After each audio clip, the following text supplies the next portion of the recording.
Ready to broadcast. Good afternoon, everybody, and welcome to Wedding Salon's Chit Chat with Tot series. We are very excited to have you join us today, and thank you for submitting all the questions in advance. We know a lot of you are struggling with, planning a wedding during this time period, and rest assured, you are not alone. Our entire industry has been impacted and everybody's going through the same thing. And, we have an incredible group of panelists here this afternoon that are going to help and answer all of your questions. If you have others, please feel free to submit them. And I'm Tatiana Byron, CEO and founder of Wedding Salon, and I wanted to officially welcome you to this 1 hour of fabulous planning. And we're going to get started right away by having our panelists introduce themselves. And we're going to start with Nicole. All right. Well, thank you so much, Tatiana, for having me today. My name's Nicole, and I'm the owner of Lovely Lux Rentals and Mike's Good Humor. We are a rental company. We are based in Pennsylvania, but we serve Pennsylvania, New Jersey, New York, Connecticut, and Delaware. So we're kind of all over the place. And we do primarily tabletop rentals, some furniture. We have a vintage 1931 Good Humor truck that we rent for weddings and events. So this has been definitely a crazy time navigating COVID, but we're excited to be here and give our advice to anyone who may be planning an event right now during COVID.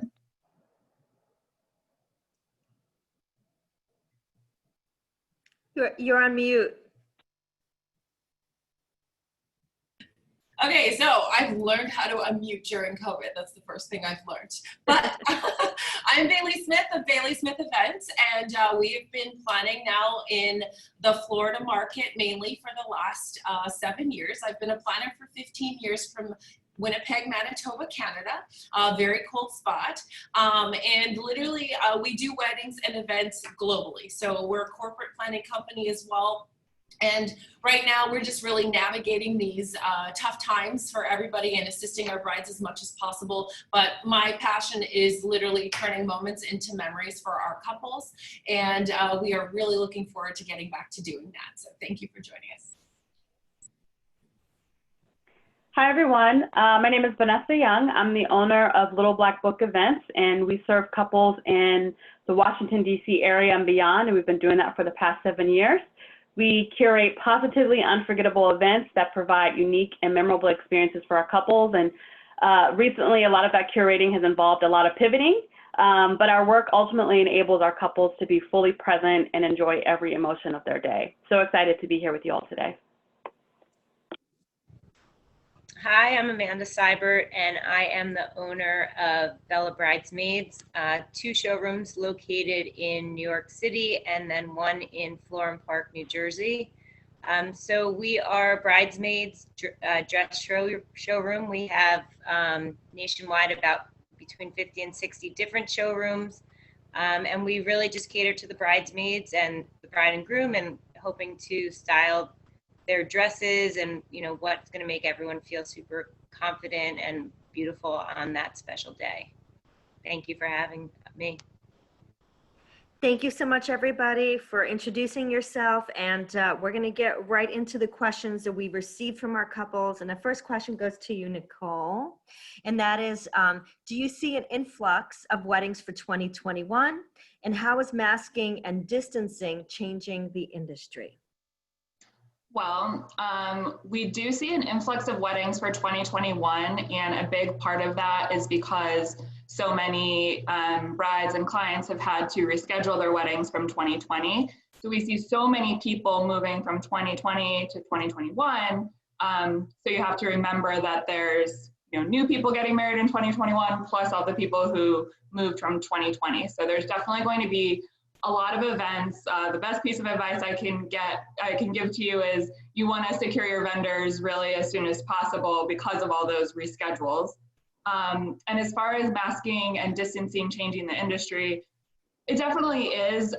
That's just unavoidable. But I think a big way we see that affecting the industry is I'm seeing a lot more outdoor events. People feel obviously more comfortable outside.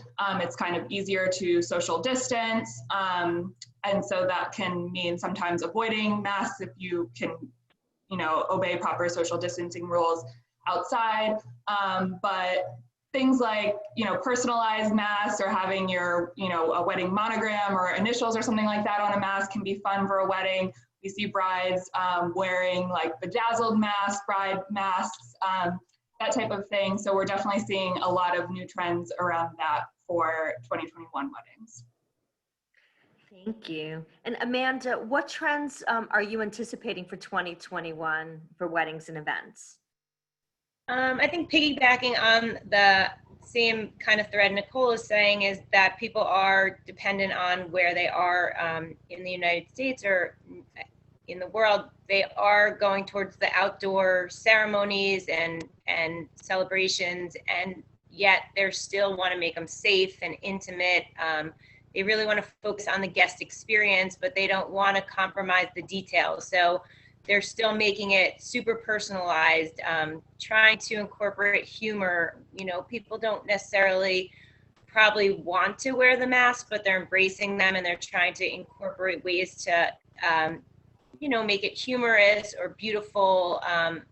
With dresses, we're seeing bold colors, rich hues, different fabrications, velvet, sequin. So I don't think people are necessarily wanting something less beautiful just because it's outdoors. I think they still want something that they're going to look back and know that they were really happy with the details and they went all out, even though they might have had to lower the numbers as opposed to having the bigger celebration. They had to have fewer people, but they didn't compromise on the details. I'm just curious. So as far as bridal parties, because you deal a lot with bridal parties, have you seen them increase or decrease? I think nationwide, we've actually seen an increase. I think people are just super excited to be able to celebrate. So, whereas they might have left somebody out initially, maybe they weren't going to incorporate that bridesmaid or that extra groomsman. I think they're so excited to be able to celebrate with their friends and their family that they're adding more people to the bridal party as opposed to less. And are people doing matching dresses with face masks? We have seen people who initially had ordered their dresses. Once COVID hit, they came back and asked if they could buy extra fabric, that they could have masks made. Some of our designers started to make masks to match bedazzled sequin masks as well. So there is that desire to have it kind of all come together and be customized for their wedding. Gotcha. Thank you. And Bailey, what challenges are you experiencing with social distancing, seating, and how do you approach that? I'm going to turn that over to Vanessa. I believe that's her question. So I'll let her answer it. Thanks, Bailey. Creating a space that feels intimate while still feeling like a cohesive event and managing appropriate distances, I think is a challenge that we're facing right now. So, what I've encouraged couples to think about is seating people in terms of pods. So couples or families who are already spending time together or who have traveled together. This past weekend, I had an 18-person wedding where we grouped people by twos, and we had the same seating for the rehearsal dinner as well as the ceremony to keep it consistent. But I think the larger issue is just instincts, right? And so, in many cases, especially with the new normal of smaller weddings, many guests, are family and they know each other. And so the instinct is to go over, and we were just talking about give people a hug or to talk people up close. So one thing that I've seen that helps a little bit, doesn't completely solve the problem, is some couples are using wristbands, so red, yellow, and green, to indicate how comfortable that particular guest is with contact. So if you're green, it can hug, we can talk. If you're yellow, maybe just maintain your distance, keep your mask on. And then red is, mask, distance, no touching, not very comfortable with a lot of interaction. So that does help a little bit. While we're on that subject, I'm just curious, what other specific things have changed for weddings? Like I know buffets are no longer the fashion, but what other specific things or changes have you made to the weddings that you're producing? Yeah, so when we're doing planning and timeline management and working with the caterers, we're now talking about things like, okay, we want folks, we want your staff to come through and clean this number of times, or, when guests are here, we prefer that staff is in this room. So we're thinking about kind of the two sides, the guests and keeping them in a bubble, as well as the staff and kind of limiting interaction between the two. So we're thinking about that in terms of like timeline and planning a lot more than we were before. Gotcha. What about dance floor? We've heard people are building plexiglass and allowing a certain number of people on the dance floor. Have you experienced any of that kind of change? Yeah, so there are some venues that do not allow dancing as of right now. So that's been an issue for some couples. We've also seen couples do sort of staged events. So especially if they have a larger number of people that they want in person. So they may do, 25 to 30 people kind of in the morning if they have the venue all day, or like a 2-hour block, and then do kind of a wave 2 of guests coming after it. So, folks are getting creative, based on, what it is that they really want and what the experience is for their wedding. But yeah, dancing has definitely become an issue. And like I said, there are quite a few venues that I work with that don't allow dancing as of right now.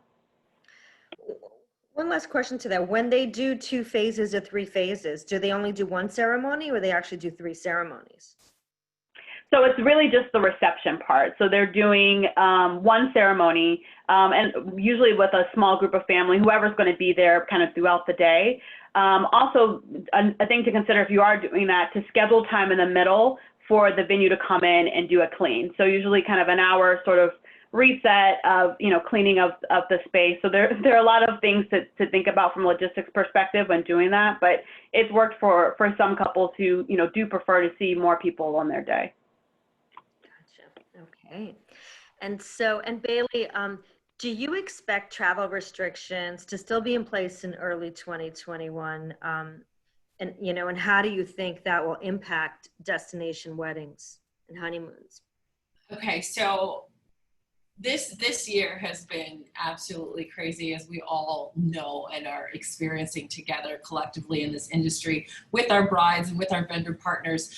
But our best attitude right now has been to have no expectations as far as travel and COVID is concerned, because setting these expectations has really become more stressful for the people that we're trying to set expectations with. So being that the situation is still a situation and we're facing it on a global level, we're kind of waiting to see what happens with several different things as far as being able to then discuss whether or not travel to destinations is going to be different. So the vaccine is one thing, that's a factor, and the availability of it, and then who's going to actually take it. And then what's helped us is just to be more flexible with the options. So really what we're doing is setting an expectation of flexibility with the clients and with other vendors so that we can all be ready to adjust if need be. It also impacts you as well depending on where you're from. I'm based in Florida, so I am a destination planner. I plan weddings in Greece and Canada and Italy and France, and now I can't go to facilitate some of the weddings we have on the calendar because we're not allowed to go from the US to certain countries because of the restrictions politically. I also can't travel to New York to assist some of my New York brides because once I get to New York, there's a 14-day quarantine and hold at that point. So that makes things really difficult. So as far as travel is concerned, the best thing that we've received thus far is the flexibility from the airlines and from hotel accommodations. And so now that they've opened up the ability to cancel, the ability to rebook your flight without penalties, and same with the hotel area, that's really given us all the ability to just be more flexible. And then we're just continuing to plan and assess as we move along. Gotcha. And so, are people planning destination weddings now? Yes, so there are several. Florida happens to be a destination spot. And as a Florida-based planner, we actually, 80% of our clientele does not live here. So a lot of our clientele is either coming from New York, tons of our clientele come from Canada. We have a couple coming from Bermuda for their wedding in February. We have an Iran couple, and then we have a couple couples coming from India. So a lot of people deal with us as the destination itself, and their restrictions are all different because they need visa approval. And with the visa approval, you have to have a physical invitation. And so that just it's making it a little more complicated. But then we also have couples that live here that want to get married in Jamaica or Bahamas. And right now we can really only go to Mexico as far as that's concerned. So we're working around it, but we're finding that the vendors are just as flexible and understanding and willing to work with us and move with us with the couples as well. So if a bride hasn't officially started planning a destination wedding, what tips would you give them of things that you recommend that they should think about, especially now?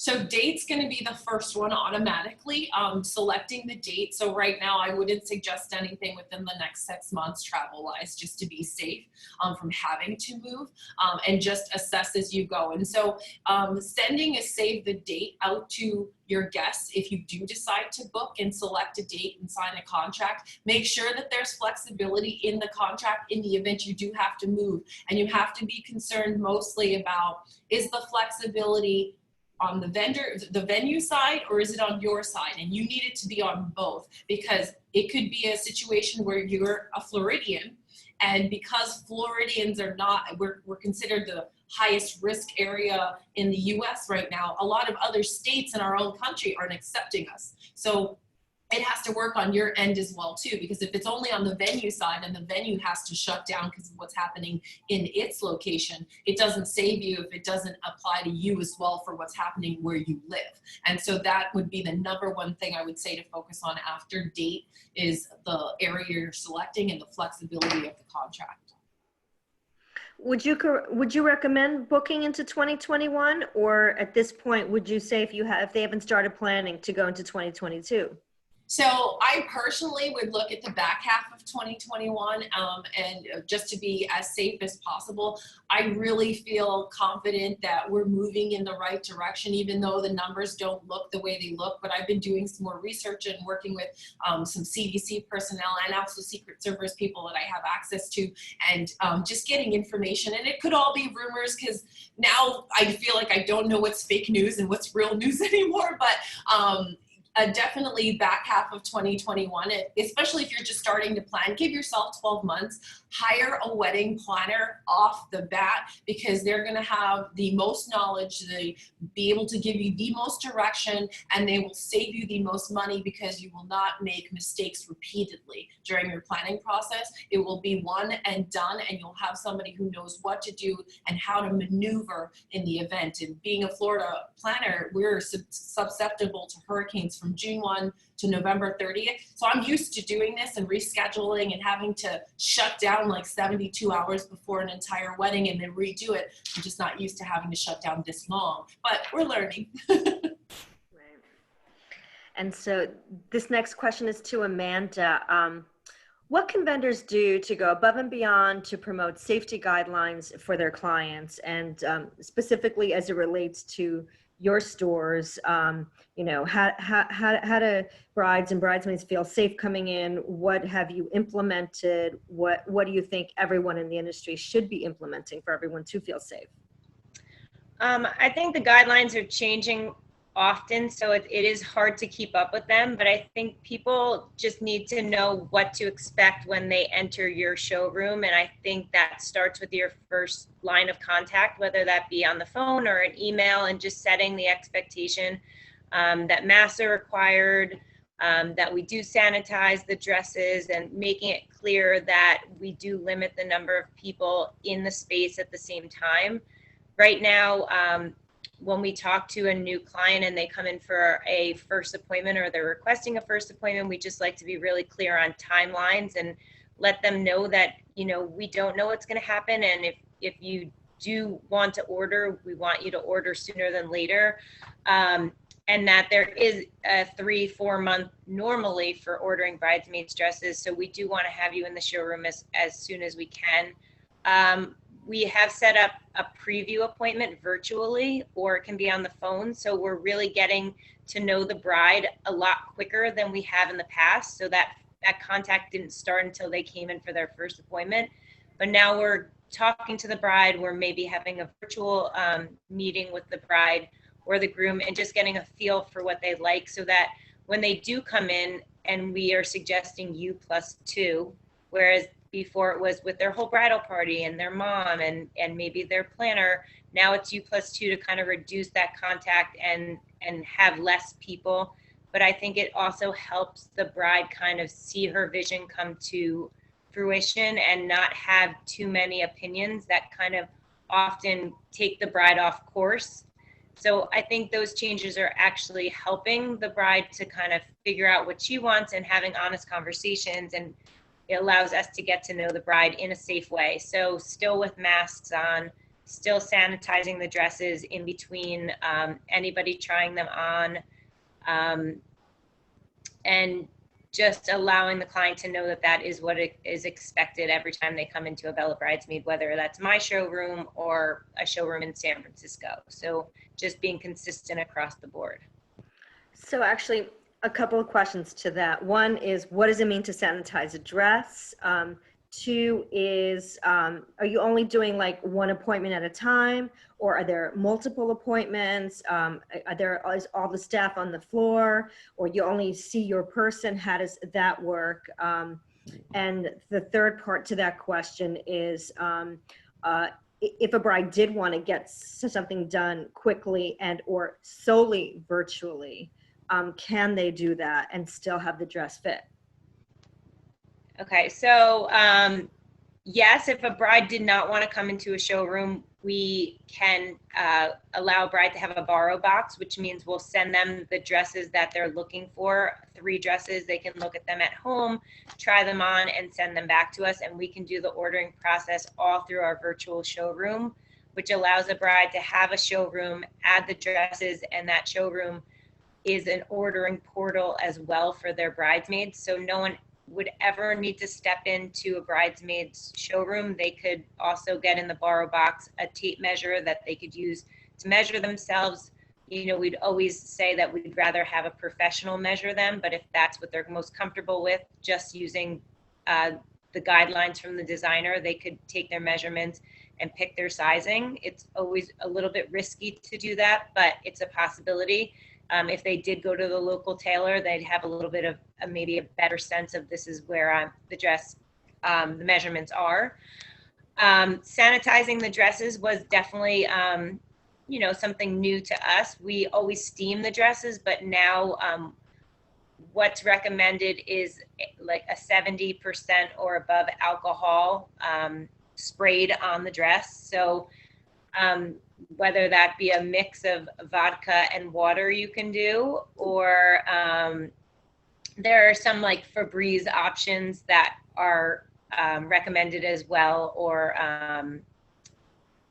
there's a couple other options. But so you just spray the dresses or steam them and then allow that to dry, and that would go back onto the rack for somebody else to be able to try on. I love that. I've never heard of, you know, being in this business for over 20 years, you know, COVID brings up all these new trends. And I actually think even without COVID, that it's a great idea, because you never think about it in the past of like people trying on dress after dress after, you know, the same dress can be tried on by like hundreds of people before you actually buy it, you know? And so I think that that's a good idea. So the next question we have is for Vanessa, and that is, can you explain what a hybrid event is and what are the current trends for hybrid events? Yeah, absolutely. So a hybrid event is when you combine an in-person event with virtual elements. So many couples are opting for this option right now. And, you know, it could be just the 2 of them, you know, to 50 people in person, depending on where you're located and what the regulations are, with an unlimited amount of guests online. It just kind of depends on what you want. But couples are incorporating videos, slideshows. They're providing opportunities for guests to make song requests. I have a wedding coming up at an arboretum, and the videographer is pre-recording a tour of the space of the venue, and so we'll be able to play that for the guests online to make them feel like they're more a part of the event. Another thing that I've seen that I think is a really great idea is sending guests who will be virtual things like mini bottles of champagne or cake or cupcakes. One recently that I saw, a couple sent a signature cocktail recipe. And they asked that guests join in and make their cocktail during the virtual reception. So just, there are different ways to make guests feel like they're included and they're not just watching something on television, but they're actually engaging in a part of the event. So to that point, real quick, can you just go through a quick timeline of a hybrid wedding? So, I mean, and is it live stream? Is it Zoom? Like, just how does it work? And what is streamed and what isn't? Because obviously nobody wants to look at other people dancing for 2 hours, right? Or if that's allowed in that venue. So how do you make it engaging for the audience? Yeah, so in terms of what platform you use, it really depends. If you are inviting, a smaller amount of guests, I'd say under 50, then I think something like Zoom is fine. For anything much larger than that, I would recommend a professional platform. And a lot of the videographers and photographers and DJs actually are now incorporating options into their packages. So vendors have definitely pivoted to add this, and they've been doing it and they can do it well. And it's great because a lot of times you get a recording now with those types of packages. They can record the entire thing for you. And then as far as timeline, I would be thoughtful about that. Some couples are opting not to have the ceremony streamed, and so they're thinking about just kind of like a 2-hour virtual piece, where maybe there's a few toasts, or I have one couple thinking about playing the newlywed game during that time. So, you want to make sure, thinking about things like, when are the in-person guests going to be eating? Can we stream a slideshow, or can we do the virtual venue tour during that time? So I think the dancing, to your point, Tatiana, and the eating are the two pieces that you really need to think about in terms of when you want to be streaming and inviting in virtual guests. Well, do you see Zoom weddings as a really popular option right now? Are a lot of brides opting to do that and just get married later? Some people are. I think it's preference. There's some people that would rather just kind of do the official part now, and then defer the party out when people can be in person. Other folks, they're opting for just smaller weddings. They'd rather just move forward. And I had a couple recently. They were originally supposed to get married in May, 130 people. Then they pushed out to August, scaled down to 30 people, and then ultimately ended up with 11 people.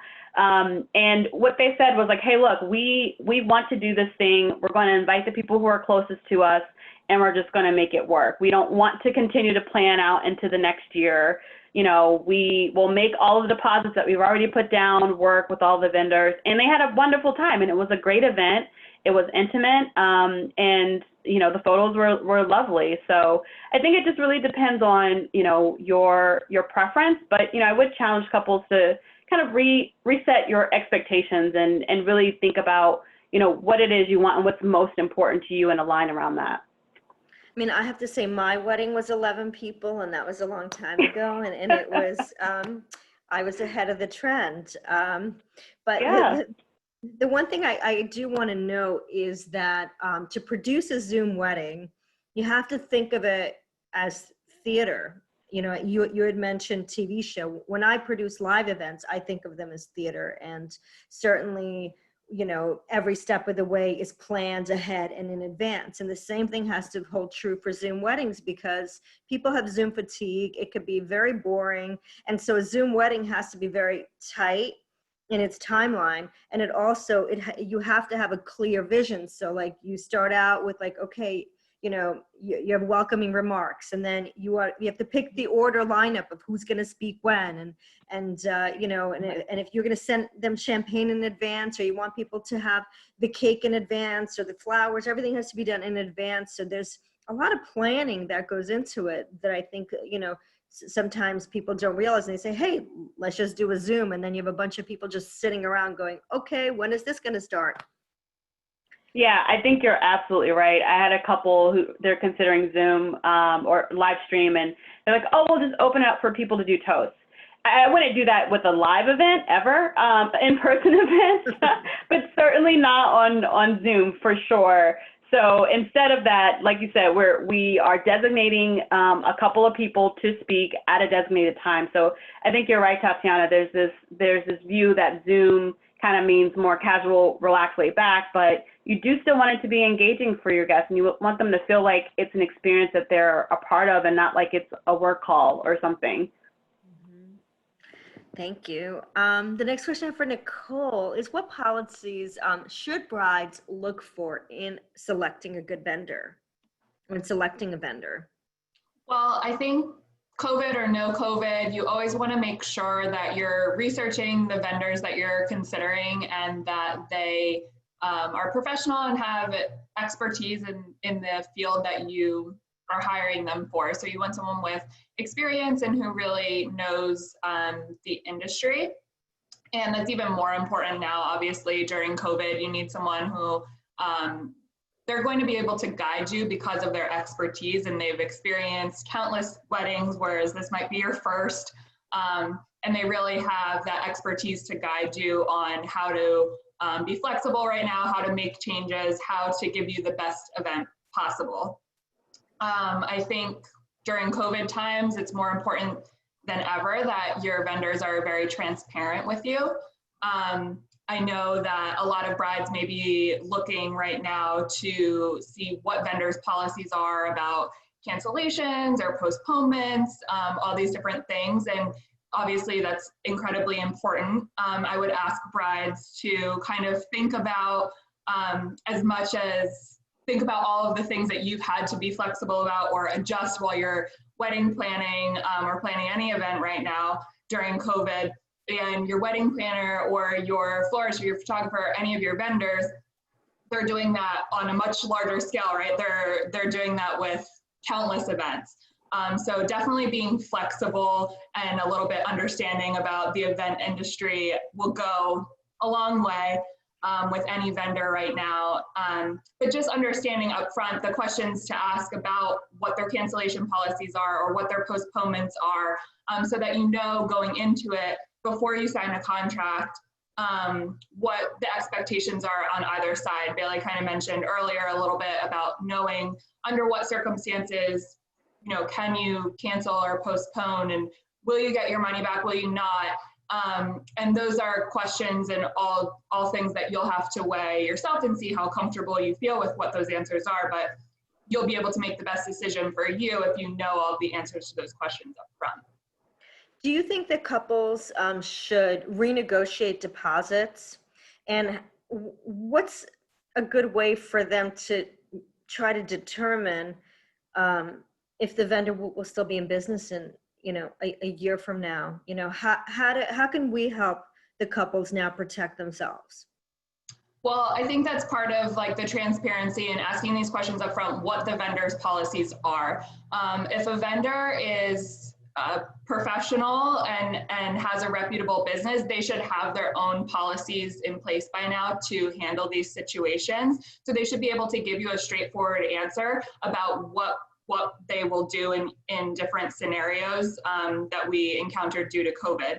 So I would find it hard to believe that, I think it's hard for vendors to, you know, waive deposits or really change how their deposits work right now, just because, like I mentioned, they have, you know, countless events going on and they still have a business to run. So if we want to make sure that our vendors are still in business in 2021 and beyond, we still have to be paying deposits and we still have to be following their policies and procedures.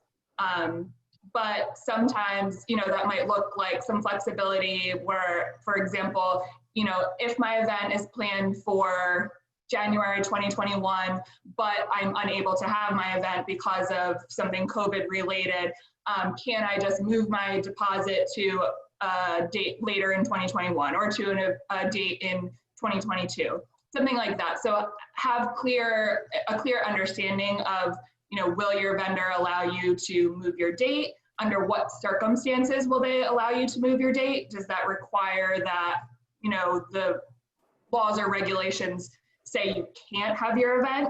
Are you allowed to cancel if you can have your event, but you don't feel comfortable with the regulations or the restrictions that are in place? For example, if your venue said you couldn't dance, you can't have a dance floor, so you want to wait to have your wedding until you can dance.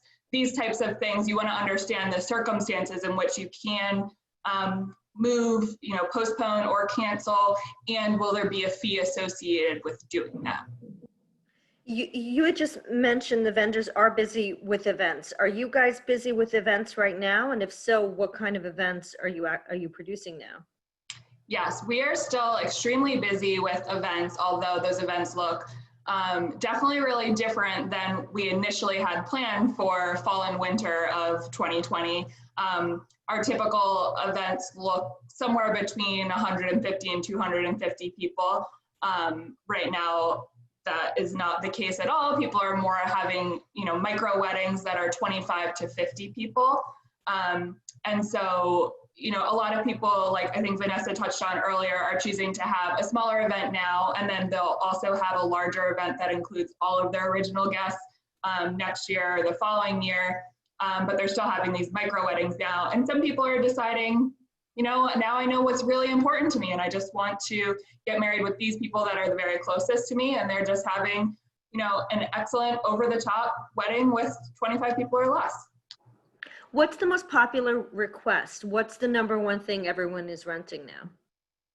I think that we're seeing for smaller events, people really want to go over the top, and they want to have everything that they maybe wouldn't have been able to afford or have when they had 250 guests attending their wedding. So now they want, they want the full boat, they want charger plates, they want all of the pretty glassware, they want, a champagne tower, they want all of these things, maybe a lounge setup or whatever, things that they maybe couldn't fit into the budget before, but now there's a little bit more wiggle room. And it's like, if you're going to have a smaller event, this should be like a smaller event that is absolutely beautiful and has every detail you could want.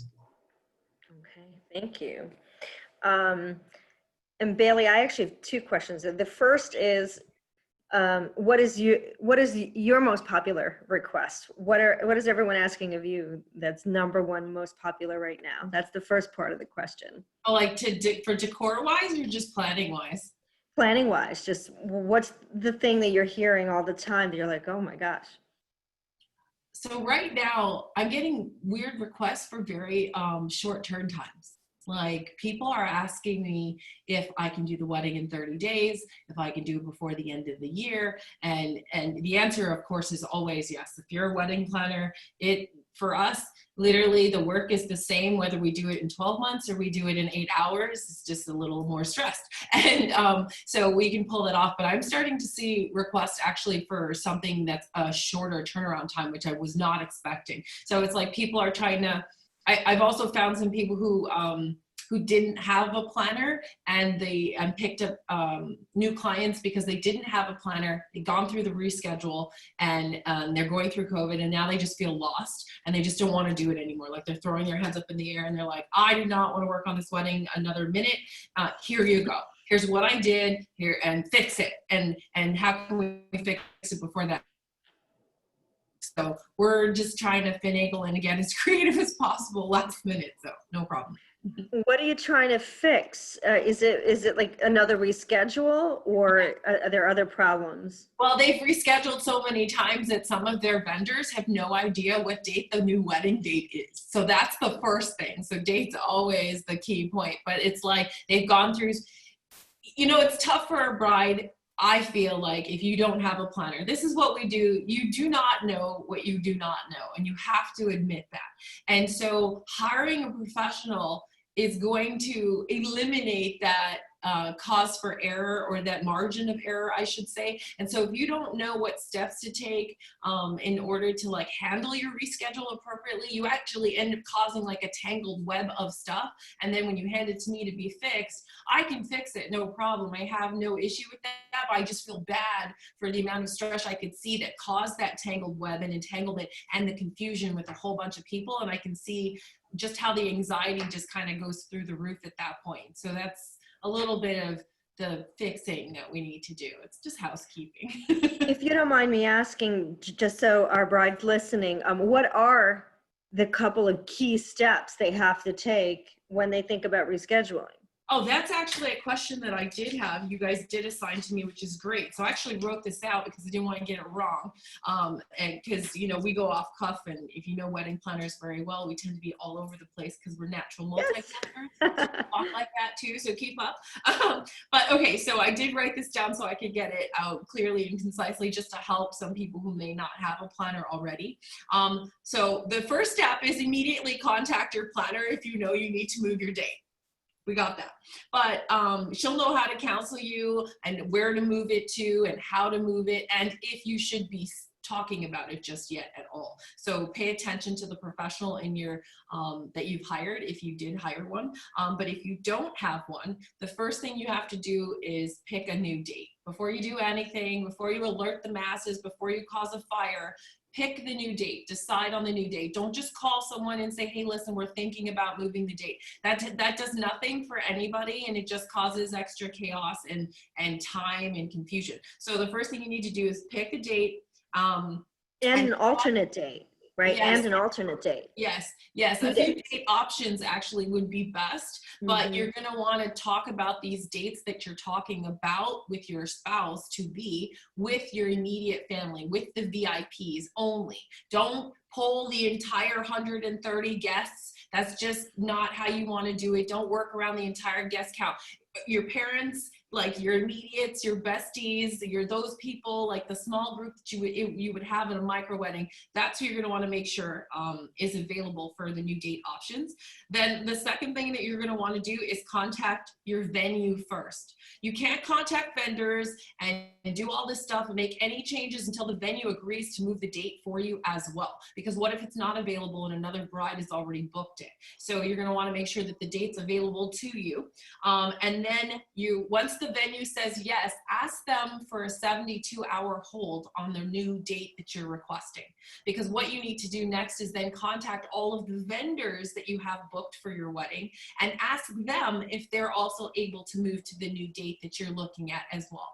Because you want to make sure your photographer can move, your DJ can move, your photo booth, if the photo booth can't move, it's not a huge expense, but your huger expenses, like photography is a big expense, DJ and entertainment's a huge expense, florist is a huge event. And some of those people can actually handle multiple events on the same day, but you need to verify with them as well. The minute everybody's agreed, you contact the venue, sign the addendum, contact the vendors, sign their addendums. Nothing changes on your contract until you've signed a new addendum to replace the old date, if that's all you're replacing. And the rest of your contract should remain the same. You're just doing a date change and lock that in. Then now you can talk about notifying your guests. So if you haven't sent invitations, you just send a resave the date instead of a save the date that you may have already sent out. So you save the dates aren't the most pricey thing, so you can reprint cheaply on Zazzle or Shutterfly or any of those sites and mint it in Wedding Paper Divas, whoever, to get whatever you need. But you may lose a few of your guests in the change of the date, but you also may gain some that couldn't come to your original date as well. So you just need to look at it like that, and then once you're done that, you just breathe. That's great. Now back to the original question, which is what are some bachelorette and bachelor party COVID-friendly ideas that couples can implement? Okay, so this is a big deal during COVID and people are stressing over this, but listen, I'm engaged too. I just got engaged. And thank you Congratulations. very much. And I'm not skipping out on the bachelorette part, and I don't advise anybody do that. This is girl time. This is stress-free time. This is time for you to celebrate and enjoy with your girls. You just have to get creative with the things that you want to do to be able to spend that quality time with them where you're not working, taking care of kids if you have kids, stressing about stuff, or working on wedding details. So a couple ideas I came up with. One that's very popular in my area is a yacht rental. So you can do a yacht rental for 4 hours or 8 hours and spend the day out on a private boat with your girls and actually go out. There's a couple parties in our, I know you've probably seen them on the news during some of the negative COVID coverage, but yes, we've been doing that. So the boats go out and then there's just people everywhere and there's music and food and you can do your own thing with your girls so you have girl time. The second thing that's very popular for us here as well is called suite and spa rentals. So you rent out a suite at a hotel, invite all the girls over. You can and then you can all go to the local spa in the hotel or out to the beach since the beach opened. That's been a very, very popular one and something a lot of the girls have been enjoying. And then the other one is just like economic wise, I wanted to come up with an economically friendly one as well, is a pajama party night, which is great. You host it at your house, you have everybody come over and you invite them to a slumber party and you do it like we used to do when we were growing up and you do a throwback, you play old movies, you know, pop popcorn, do each other's makeup. No more freezing of the bras. I hope that died. I'm from that era. That's what used to happen at slumber parties and you were the first one to fall asleep. But you can come up with whatever you want. Just make it intimate, still make it social and make it fun, but just make it yours and then keep it private, just paying attention to the restrictions in your area. Thank you. Amanda, a bride is asking, how can I maintain my stress levels during wedding planning, dress shopping? Well, I think that going to any dress shopping experience, it's important to know what timing you're working with. So whether it be for the bridal gown or for the bridesmaids, just having a clear understanding that it isn't necessarily an experience where you're buying off the rack and that you have to allot for alterations and that there is social distancing and people aren't able to take clients as readily when it comes to alterations as they might have been pre-COVID. So just in terms of timing to give yourself a clear understanding of, you know, laying out all of the time constraints so that you don't feel the pressure when it comes to buying the dress and having it for your event. I think we are seeing people coming in and having pushed up wedding dates. They do expect a quicker turnaround than what we normally see. So having options that are in stock is something that we've kind of had to pivot to accommodate the closer turnarounds. But for us and for brides, I think just keeping the timing always top of mind will help reduce some stress. I think also just coming in with less people is something that will allow them to kind of feel a little bit better about the experience. Less opinions, I think, can help, but always picking those people really that are super important to them. And I think most showrooms are allowing people, while they're saying +2, we understand, like, you want to come with your mom and you want to be there with your grandmother. So there are some times where we can loosen those reins a little bit if there isn't another appointment going on, to allow them to have a bigger bridal party, come in to have that experience that bridal showrooms are, you know, accommodating that.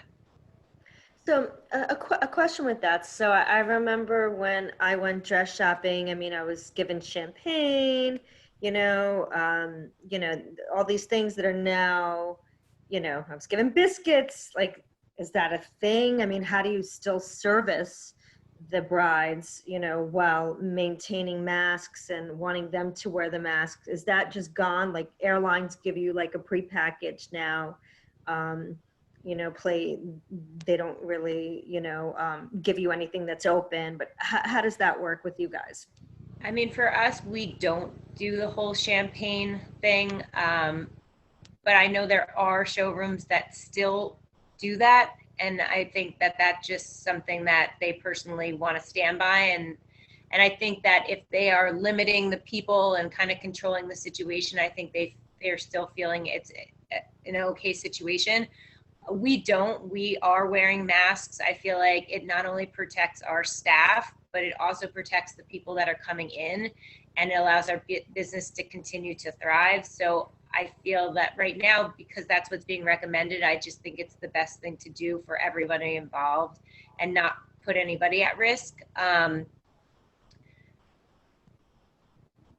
But I think the experience that our stylists can bring, without having the champagne or the food that goes with it, I think is just that personalization, like the true interest in really making their wedding special, and just having that hour with our stylists and just the people that they bring there, and really listening to them, trying to have that brick and mortar experience as opposed to kind of interacting with a computer.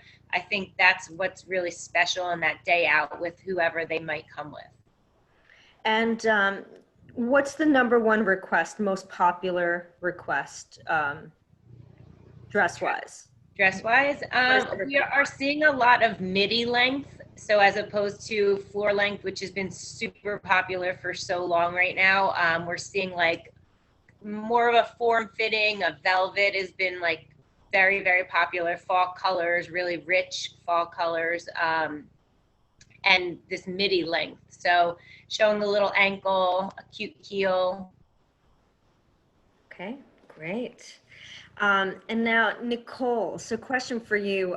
Do you find the couples are booking more last minute, or are they giving you long lead time? What was the trend before and what is it now? We're actually seeing both, if that makes sense. So for 2020, we're having, I kind of touched on earlier about the micro weddings. So when couples are kind of pivoting and doing now a micro wedding and saying, okay, I'm going to have my larger wedding next year, now they're kind of planning pretty last minute for 2020 events. So we've literally had as short of notice as 48 hours, someone 2 days before their wedding, we're like, okay, we want to do all rentals for our wedding. And it sounds pretty crazy, but at the same time, when people are forced to change their plans, like, as the restrictions are changing, as I know here in Pennsylvania, like things are changing constantly where it's like, okay, now we can have this many people inside. Oh, just kidding. No, you can't. And, it changes all the time. And so it causes people to plan pretty last minute these days. We're fortunate that we can accommodate, multiple events on the same day with our delivery teams. So we sometimes can accommodate these last minute bookings, but for 2021, we're still seeing the normal kind of timeline of booking, which typically for rentals would be somewhere in like the 6 to 9 months out range. I mean, we always recommend like you book your rentals as soon as you know that that's something you want to do. Most rental companies have their inventory is, for example, a particular style of dinnerware or charger, we might have 250 of them. So once it's booked for one large wedding, then it's booked. And we have a certain number of delivery spots per weekend. So once those spots are all booked up, then we're fully booked for that weekend. So popular wedding dates, like June, September, October, you want to book as far in advance as possible. And like I said earlier, because of so many reschedulings from 2020 to 2021 weddings, those delivery dates and that inventory is getting, slimmer and slimmer. So certainly my advice for anyone out there planning a wedding and thinking about rentals, or, general advice for your vendors is you want to book as soon as possible. Great. And Vanessa, you're the only one I didn't ask that question to, and I'm curious to hear what's the number one request you get from your brides? So to Bailey's point, the quick turnaround, people deciding to do kind kind of smaller events and just going. I don't know that I have anything additional to add that sort of stands out. I think people are looking for, the smaller events. How do they make it more of an experience, right? So how do they keep people engaged, not only virtually, but in person? If it's the same 10 people for 3 to 4 hours, what do we do? So trying to make recommendations around things like, in the past we've done, things like a whiskey tasting or something like that. So bringing in another element that's not just sort of the traditional, dancing, cake eating, etc. If we're going to have a smaller amount of people in the same space for a longer period of time, how do we make that more engaging for folks? Great, thank you. We just received just a quick question I want to touch upon from somebody that is currently studying event planning, and she wants to know what advice we can give her. And I think that the best advice is to intern and to be part of as many events as you can, even though right now they're not happening. Eventually they will be. At least for me, in planning events for the past 20 years, nothing beats hands-on planning. I could read, I could study, but until, I made it to that event and, got my hands dirty and ended up, really understanding what it is to produce an event, that is key. And to me, it's always about the experience of the guests. Can I meet or exceed the experience of the guests more so than the couple, and I think it's the job of the planner to really properly make sure that she represents or he represents the guest experience. Because if the couples want speeches for an hour, let me tell you, the guests don't want that, right? They want to have a drink, they want to dance, they want to be social. So you always have to protect the integrity of the guest experience and educate the couples if they come up with ideas that you think are going to somehow hinder that or take away from that. So anyway, I want to thank everybody for joining us today in this incredible webinar. There's so many incredible nuggets, I call, useful information that was shared today that is invaluable to our couples that are listening, that are struggling, during the pandemic with planning their weddings. And I really think that each of you have contributed so much, and I really thank you for being part of our wedding salon community and showing up today. And thank for all of you that have tuned in to us, and stay tuned for our next webinar, which will be next week. And it's on the state of the travel industry called Honey Do or Honey Don't. And we are very excited to discuss the state of travel and honeymoons and destination weddings and do deep dive into that. So thank you all for joining us today, and have a wonderful week. Take care. Thank you.